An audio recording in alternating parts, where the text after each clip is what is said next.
The slowest way to invest in anything is to use 100% cash, your own money.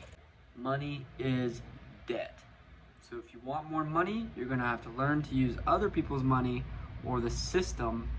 This means you're going to need to keep a great credit score. If you waited to buy your house in all cash, right? How long would that take? That would take you forever. Like, who can save up like $500,000 these days? No one can save up $500,000. But if you can figure out how to make that a house, how to turn that into low monthly payments, which are easily affordable by people who are renting, or if you rent the rooms, now you can see how using other people's money is going to make you rich a lot faster than using your own money. One place that a lot of people are scared to use other people's money in is when it comes to credit cards or lines of credit. A lot of people are scared to use those because they think 30% is like a high interest rate, yet they'll go and they'll buy like a house on a mortgage and be like, oh, we're real estate investors. But over the course of 30 years, you're paying like 100%, you know what I mean? Like, you're paying a ton of interest. And when it comes to a house, you're paying that 100% interest at the start. You're not paying it in an even rate. It's front-loaded, amortized on the front end. So when you start paying for your house, you're paying more for interest, and your principal's not going down. You're still gonna owe you're still gonna owe the full amount of the house on a mortgage that costs $1,700 monthly. $700 of that dollars over the 30 years is your interest. And if you take 700 out of 1,700, that's 41%. That's higher than a credit card. And then they add all these other fees on top of it. You can make money using a credit card at 20%, 10%. You can get 10% lines of credits. You can get 17%. You can make money doing it. A house, if you can pay 41% on a house every single month and make money, guess what? You can make money on a lower percentage than 41%. With that said, a credit card is probably not the best line of credit that you can get. You can definitely get a whole bunch of credit cards, and they'll give you, like, you can get a stack of those, you can get a lot of those. But what I've found to be better than a credit card is a line of credit, which is different.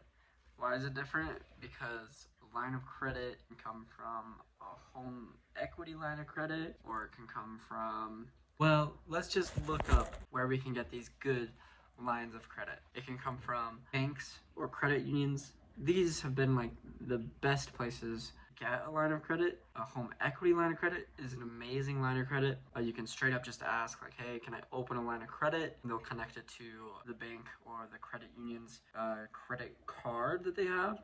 It's not gonna have like points and stuff, and it's not gonna be like as big as Chase or Wells Fargo or big companies like that, but they are going to give you a line of credit if you qualify, if you have good enough credit that you can use, which will be at a low percentage rate. I've gotten lines of credit for 10%, for 7%, for 15%, and they've all been from credit unions. They haven't really been from credit card companies, because credit card companies, they want to charge the higher interest rates for some reason, because I guess they have to pay out all those rewards and stuff that you get with swiping, those miles and all that. But you can use Discover, you can use Chase, you can use Capital One. Those are great places to get credit cards. If you shop a lot, you can get credit cards and lines of credit from clothing stores, but once again, not really the best place.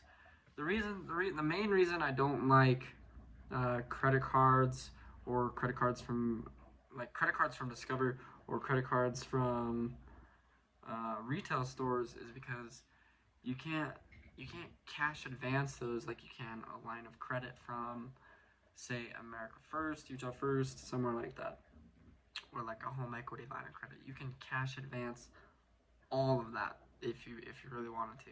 Another great place, I really like this one, is a business line of credit.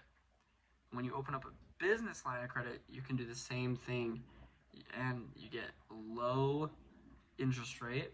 Low to me is like 10% or lower. You can do that with a business line of credit.